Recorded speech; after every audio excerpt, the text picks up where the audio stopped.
हुजूर अलैहिस्सलाम को रब ने फरमाया नब्बी इबादी, महबूब मेरे बंदों को खबर दे दो, अन्नी अनल गफूरुर रहीम, कि मैं बड़ा बख्शने वाला हूँ, मैं मेहरबान रब हूँ तुम्हारा। लेकिन बख्शता किसको? लिमा ताबा व आमना व अमिला सालिहान, जो तौबा कर ले, ईमान ले आए, अच्छे अमाल शुरू कर ले, सुम्मा हतदा, और फिर इस्तकामत के साथ हदायत पे खड़ा। बख्शिश और मग़फ़िरत उसके लिए है जो तौबा करे।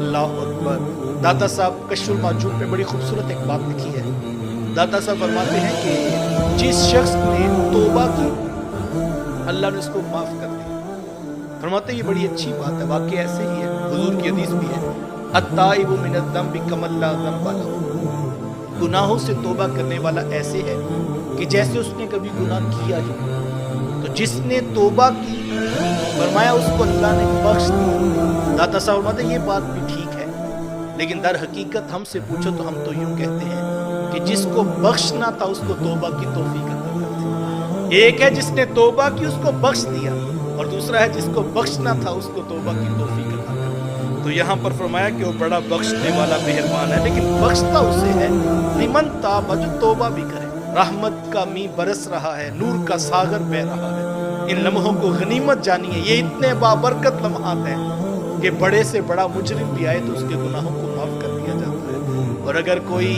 इस नूर के बहते हुए सागर से भी फैज़याब ना हो सके तो हुजूर अलैहिस्सलाम की हदीस सुन लीजिए।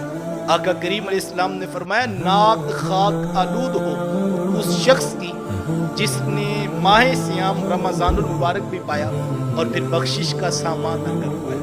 तो आप और मैं इस मौके को गनीमत समझे, इन लम्हात की कदर करते हुए जो माह सियाम का आखिरी अशरा शुरू हो रहा है, ये जहन्नम से आज़ादी का अशरा है। एक एक लम्हा, 20 दिन भी पलक झपकते में गुजर गए, पता ही नहीं लगा। अभी कल तो जो है वो माह सियाम का चांद तुलू हुआ, तो 20 दिन गुजर गए, आखिरी अशरा शुरू हो रहा है। तो मैं और आप नए जज्बे के साथ जो है वो खुद को पूरी इस्तकामत के साथ खड़ा कर लें और अपने रब से बख्शिश व मग़फ़िरत की भीख मांगे। वो बड़ा करीम है, वो खुद फरमाता है व इन्नी लगफ़ार, मैं बड़ा बख्शने वाला हूँ।